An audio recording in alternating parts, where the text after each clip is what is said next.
Hey, how's it going, guys? This is Anthony from Anthony's Customs, and as many viewers have requested, here's a comparative review for Wolverine. I don't have every single version here, but I have most of them, and I think at least one of every version. I mean, there's some variants I don't have, but we'll go ahead and just talk about that first. Variants I don't have, I believe there's a non-cat face-off Wolverine. I'm pretty positive about that, but it's been a while, so I could be wrong.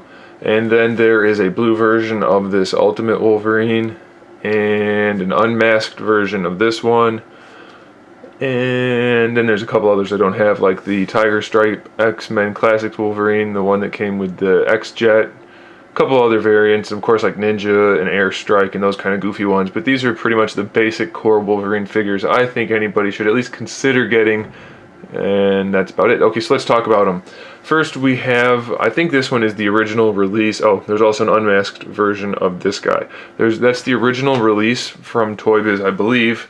I could be off on the timing, but either way, he's the standard, like, Jim Lee style Wolverine. Only real problem to this guy is that his hips are the old school ugly kind of hips. They're functional and they work pretty much the same as a standard set of hip joints, but they're kind of ugly. He has a sculpted, non-articulated torso. There's a waist twist, but there's no ab crunch or diaphragm joint, so it's just that sculpted, semi-twisted pose you're going to keep him in, which looks good. The sculpt works good, but it's not articulated, obviously. And then the other issue is that his eyes are not white. They have pupils painted, and I just broke my tripod, so I can't show you that easily. Let me see, maybe I can. Alright, so you can see his pupils are painted, which looks okay. They did a good job, but it's not the way you want your Wolverine to look. So he's cool. The metallic shoulder pads are cool, but he's not the one I would go with for the Jim Lee style. I would go with that one, which is the Hulk Classics, not Hulk Classics, what am I saying? Target exclusive Red Hulk Build-A-Figure Wave Wolverine. Pretty much Jim Lee style Wolverine, through and through.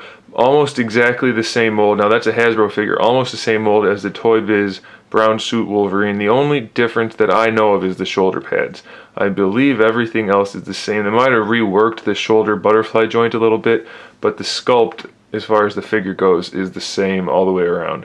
So those are both really cool. Those are kind of like my go-to Wolverine figures for the brown suit and the yellow suit. Really nice figures. Of course, they're not perfect, but they're pretty good, and they're pretty much loaded with articulation. We also have the variant from the Red Hulk wave, which is the Stealth Wolverine. It's not X-Force because of all the yellow, but it's pretty cool. It's the exact same mold, but black and yellow, and pretty nice looking. Moving down, we have the new X-Force Wolverine, which shares some parts with those older versions, but it has new legs and new arms, new head, new feet.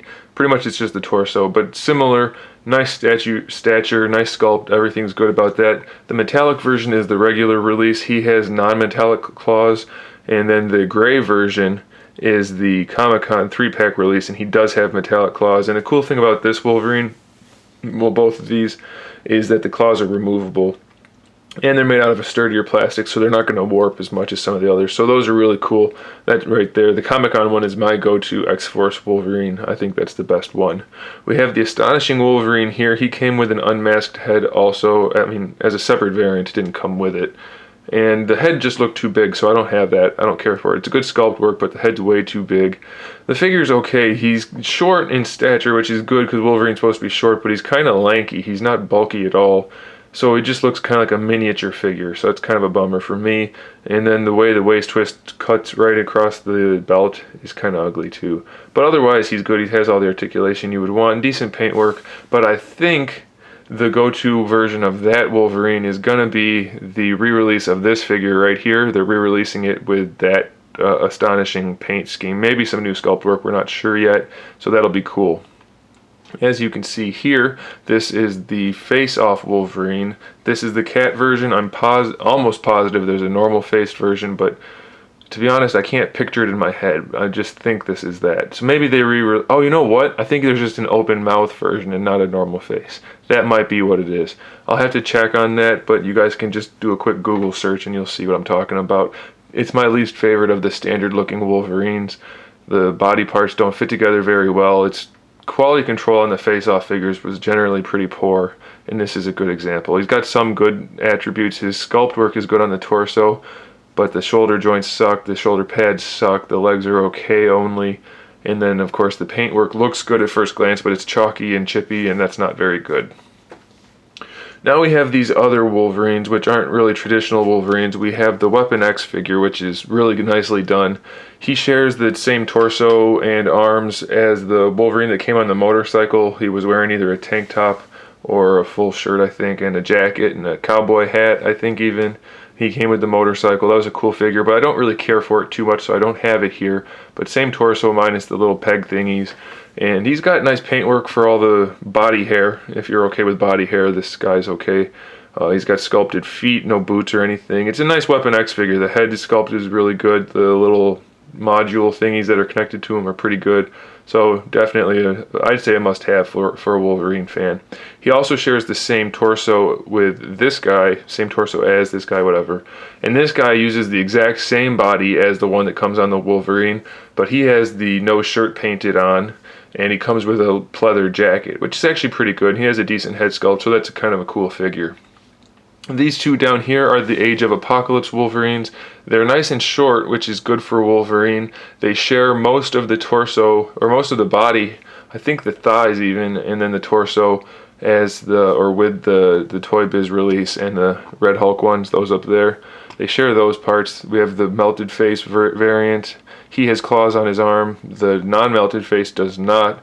But here's the thing. These guys have super tiny lower legs, so they have really weird proportions. Long arms and little legs, and that's not very cool, I don't think. I don't care for those very much. Behind that we have the Ultimate Wolverine. There's a blue version of that. I think it's an exclusive, but it's a pretty junky figure. But it's the only version of that Wolverine that we've gotten, that outfit, so I have the black one. The blue one looks okay. It's kind of a purpley blue, so I don't care for it too much. The face sculpt stinks. The arm articulation stinks. He's not built like Wolverine at all, so I don't recommend that guy at all. Up here we have the 2-pack Wolverine. That's with Forge. That's the blue and yellow one. He has an alternate head, which is like angry, savage-looking Wolverine. I don't know what this outfit is actually called. Classic X-Men? I don't know. I don't remember. But he's okay. He's not really built like Wolverine, and it's not the best build for a figure, but it's good enough, and it's a kind of a nice display piece, so he's alright. And then, lastly, which isn't really technically Wolverine, even though he's called Dark Wolverine, is Daken.